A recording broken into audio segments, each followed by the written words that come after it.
Economics chapter 2 है। Chapter का नाम है राज्य एवं राष्ट्र की आय। इस चैप्टर से हम 50 ऑब्जेक्टिव क्वेश्चन पूछेंगे। इनके द्वारा सभी प्रश्न का सही जवाब दे दिया जाता है तो उनको प्राइज के रूप में एक कॉपी देंगे। तो चलते हैं पहले क्वेश्चन के तरफ। पहला क्वेश्चन है, परिश्रम द्वारा अर्जित संपत्ति को क्या कहते हैं? आय।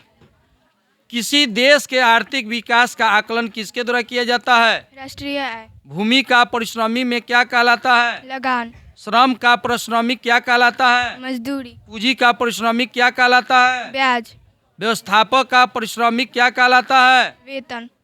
उद्यमी का परिश्रमिक क्या कहलाता है? लाभ या हानि। गरीबी का कुचक्र की परिभाषा किसने दी? रैगनर नकर्स। एक देश इसलिए गरीब है क्योंकि वो गरीब है, यह किसका कथन है? रैगनर नकर्स। भारत का सबसे गरीब राज्य कौन है? बिहार।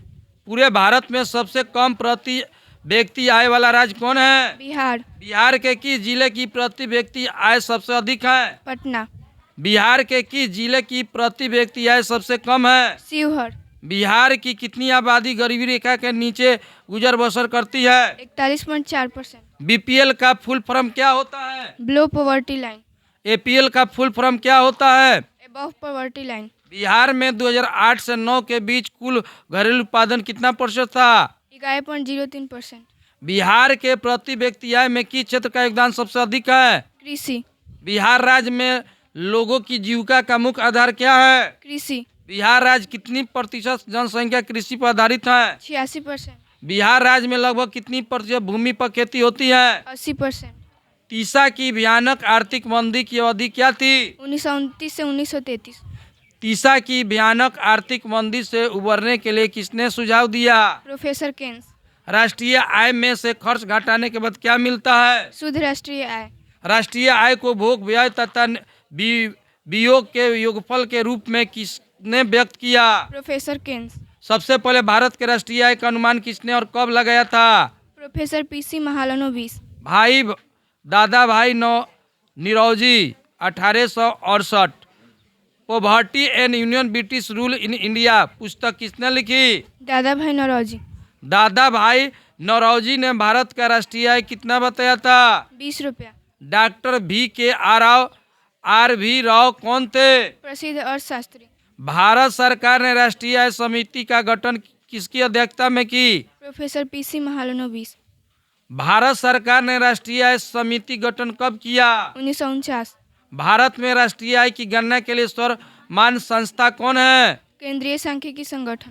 केंद्रीय सांख्यिकी संगठन की स्थापना कब की गई? 1951। राष्ट्रीय आय तथा कुल जनसंख्या का अनुपात क्या कहलाता है? प्रति व्यक्ति आय। एक वर्ष में उत्पादित सभी अंतिम वस्तुएं एवं सेवाओं का कुल बाजार मूल्य क्या कहलाता है? सकल घरेलू उत्पाद। 2008-9 के अनुसार भारत की औसत व्यक्ति आय कितनी थी? 25,494 रुपया। भारत में वित्तीय वर्ष की अवधि क्या है? 1 अप्रैल से 31 मार्च। 1948 से 1949 भारत की राष्ट्रीय आय कितनी थी? 8,650 करोड़। और शास्त्र पुस्तक की रचना किसने की? कौटिल्य। कौटिल्य का दूसरा नाम क्या है? चाणक्य। आय का चक्रीय प्रवाह किनके बीच होता है? उत्पादन आय एवं व्यय के बीच।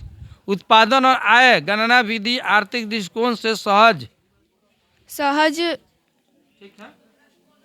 वैज्ञानिक और व्यवहारिक है। राष्ट्रीय आय गणना की विधि? आय गणना, व्यय गणना, व्यवहारिक गणना, मूल्य योग।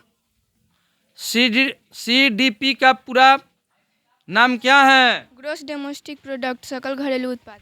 PCI का पूरा नाम क्या है? पर कैपिटा इनकम, प्रति व्यक्ति आय।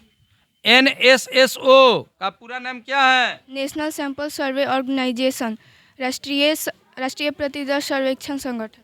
CSO का फुल फॉर्म क्या है? सेंट्रल स्टेटिस्टिकल ऑर्गेनाइजेशन, केंद्रीय सांख्यिकी संगठन। CNP का पूरा नाम क्या है? ग्रोस नेशनल प्रोडक्ट, सकल राष्ट्रीय उत्पाद। NNP का फुल फॉर्म क्या होता है? नेट नेशनल प्रोडक्ट, शुद्ध राष्ट्रीय उत्पाद। NI का फुल फॉर्म क्या होता है? नेशनल इनकम, राष्ट्रीय आय। EDI का फुल फॉर्म क्या होता है? इकोनॉमिक्स डेवलपमेंट इंडेक्स, आर्थिक विकास सूचकांक। BPL का पूरा नाम क्या है? Below poverty line. ठीक है, बहुत बढ़िया, बहुत अच्छा। इनके द्वारा दिखलाइए।